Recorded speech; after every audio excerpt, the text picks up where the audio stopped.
And now, Carmenere.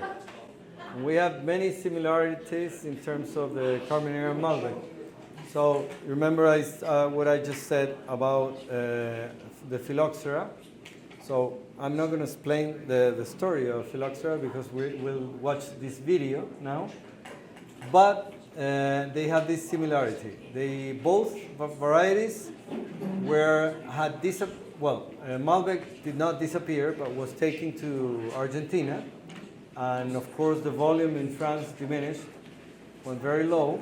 And Carmenere did disappear in the world because it was a more weak variety, very more sensitive to fungus. And so it disappeared from all the world except from Chile, because in Chile we had taken this before the phylloxera and rediscovered it in 1994. So now we are, the Carmenere is like our flagship variety, and you find it only in Chilean wines. So now let's see the video. Carmenere was thought to be extinct worldwide. However, fate had other plans. In 1851, a visionary viticulturist brought a selection of French vines to Chile, among which was a nearly forgotten relic, Carmenere. It wasn't until 1994 that Jean-Michel Persicot made an extraordinary discovery. The so-called Chilean Merlot was none other than Carmenere, the forgotten grape variety that had remained hidden in Chilean soil. Today, Chile stands as a global leader in Carmenere production, making it an iconic variety. Let us celebrate 30 years of the rebirth of Carmenere, a legacy that continues to be written in every glass. So that's the story of the Carmenere. So we 30 years ago it was founded, and this bottle was the Carmen Grand Reserve was the first bottled Carmenere in the world. So that's very important. Carmenere is a very distinctive variety. It's has a combination of character and personality. So please tell me, do you feel in terms of aromas, do you feel personality in the wine, character? Spicy, you say. Well, do you find? Okay, it does. It has a lot of character, this wine. This goes from black pepper to bitter chocolate, but then when you taste it, the palate is smoother, the tannins are more rounded. So when I personify the Carmenere, it's like Louis XIV. 14 was the meanest one, right? Yeah, 15 was not so mean. Louis XV, because he had the same combination of like the guy was very aristocrat, very elegant, silky, good to socialize with people, but then he could be killing them all in the next room. So he had that combination of elegance and character and personality. That's what we find in Carmenere. So this is a very gourmet wine.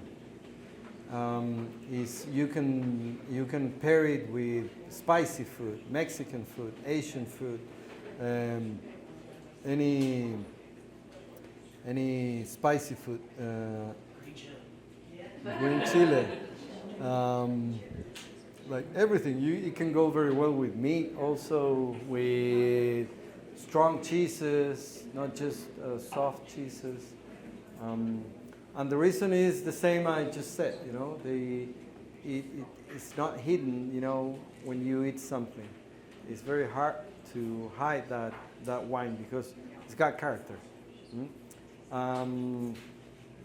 So you find these wines only in Chile, and one of the characteristics of the Carmenere is that all these wines are, these vines, sorry, are massal selection.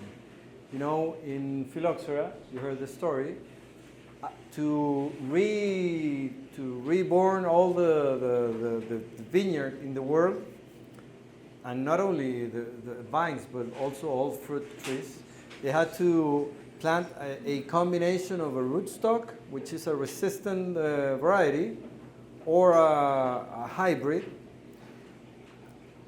and graft it on top with what you want to have, like the clone, okay? So it's a combination of a rootstock and a clone.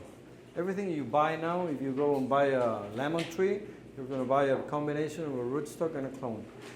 But, so that's very, well, the word clone says by itself, you know? It's very, everything is equal and similar. But in Chile, the vines were brought before the phylloxera, and we still do not have phylloxera in Chile. That's knock on wood, because we know we'll get it at some point, and it's going to be a disaster for Chilean wine industry, for sure. So now people, knock on wood. So many large wineries now are planting with clonal combinations, because of no company is going to resist, you know, that devastation, and I can bring it in my pocket, so it's very easy.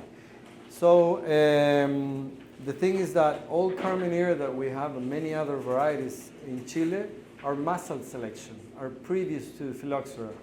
So instead of having that combination of rootstock and clone, you have what we call a massal vine, which is basically a pure vine that has not been grafted or combined with anything else.